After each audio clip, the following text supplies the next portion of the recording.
Wale, let me come to you now. What to you is the single most important element when it comes to rebuilding the economy that the president should be looking at? Apart from security, definitely it has to be power. I was giving an example earlier on that I do talk to a number of friends who run small businesses, and people spend up to 300, 400,000 naira a month on diesel. That alone would, even if saved, would help to generate more jobs for people. So for me, power is the next thing that needs to be focused on after security. Because of course, you need power and you need security. So power is something that the President Buhari and his team needs to definitely look at right now as part of what they will be focusing on in the next few months. I was surprised actually that this morning's speech from the president did not actually list out some key policy issues that they will be tackling on. Yes, I understand he talked about security, infrastructure in general, and all of that. But I was expecting to hear quite a number of policy statements that will be able to use to measure his government, his leadership over the next few years. All right, it's clear that power is a problem, and I know that the president has all the information about the problem. Now, I want to direct this question to you, Pascal. How savvy do you think the president is right now to deal with the very subtle but very difficult obstacles that he might face in dealing with that problem? Thank you. Now, let me say this. What a leader does is to set the tone at the top. That's the leader's job. The leader will not and may not be able to deal with the little issues. Little but very strong issues. So what we heard today, when he says, I belong to nobody and I belong to all, he is setting the tone at the top. If you thought you had me, you are holding breeze. I'm a man of my own, and I'm going to set it. And I keep saying this. He set the tone at the top. He doesn't need to have a grasp. He doesn't need to. All he needs to know is that these are what I will call, points at which levers. If I pull them, it will create the necessary environment and complexion that will give me the focus that I want, say, in another 2, 3, 4 years. Let me tell you this. I'm not one of those who are looking for Buhari to do magic in 1 week, 100 days. Those are very ephemeral. The things that will change this country are going to be things he's going to say today that will influence tomorrow. And that's what strategy is about. Strategy is not what you do in the morning. Strategy is what you do today that will fundamentally challenge what I would call the complexion of your tenure, your governance.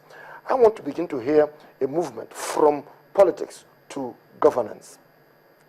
I said it earlier when I came here. I said that his turf is security and corruption. That's his turf. And he did say things beyond just saying security. He said that we're going to make sure we're going to leave the states and the local governments to run. However, federal government is not going to keep quiet and close their eyes to how things are done. In other words, he will interfere.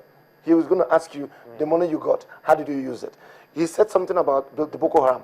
He made a clear-cut statement. We're relocating the commanding station from Lake Abuja to Maiduguri. That shows you this is his stuff. He can close his eyes and say, but when it came to the economy, he just said the economy is in a mess, right? He gave you a little bit of indices. The oil price has dropped, and quite a couple of things have happened. So I'm expecting him to come with a very strong economist. I will call him a deficit economist, somebody who can, listen, the place is in trouble. Who can fix the deficit. No, and the key thing here is that somebody giving you a business that has no money, but you know the business can produce. He says, take this business, go find the money. He needs that kind of finance minister who is not just going to dispense and disburse. By the way, there's no money to disburse anyway. So it's going to be, Sabo is going to find other ways and means to be able to bring in resources to deal with the issues that are facing, to stabilize the economy first and foremost, and then begin to chart a course. That's why I want to hear the sound. I want to hear the sound for tomorrow, for 1 year, 2 years, 3 years now. And hopefully, in another 2 or 3 days, I hope we're not going to wait for two months to get the ministers on board. We are waiting to see this, and the moment this happens, you are going to see the whole thing fall into place. thank God we have a man at the top that the sound of his voice is saying, listen, I'm in charge and I will ask questions. What do you expect, though, from General Muhammadu Buhari's administration with concerns to the transportation, various means of transportation, which seems to be a major problem for us at the moment? What do you expect to see? I still go back to the policy drive. If the, and let me bring in the APC here. You know, somebody mentioned that the integrity of the president, as we are, the political asset of the president is his integrity, okay? And we expect that the APC, that which is the, I won't call them the ruling government, I don't like the word ruling, the government that is in power, as it were, will latch in on this and begin to unleash their strategy. And you will see this in the policy statements that will come up. You don't go and pick up railway if it is not part of what you want to do. All right. And if you, one second, I need to bring this down, because if you go and you just fix a railway, you will be fixing the gauges that we have now. Maybe you require to begin to put in a fresh rail track from Port Harcourt to Maiduguri, fresh. How do you want to do it? Are you going to ask the Chinese to come set it up and then you pay them through your tickets? If you don't set the agenda through a policy, economic policy drive, you're going to see things happen, you know, without a cohesion. Jide, your reaction. I would like to hear your thoughts. Yes, one of the things that stood out today during the general speech was that great soundbite. I belong to everybody and I belong to nobody. Great soundbite, and I think it will surely get into the book of phrases of 1,000 most popular phrases by Nigerians. However, if you listen again to that speech, shortly after that great soundbite, the general then says, we can't fix the problem. And that makes me extremely concerned. We can't fix the problem. Emphasis on can. In 1983, if you look at the speech that the general gave, you will not find words like we can. You will find words like we will, we will, we will. Now the general seems to be taking a more cautious approach. He's talking about we can fix the problem.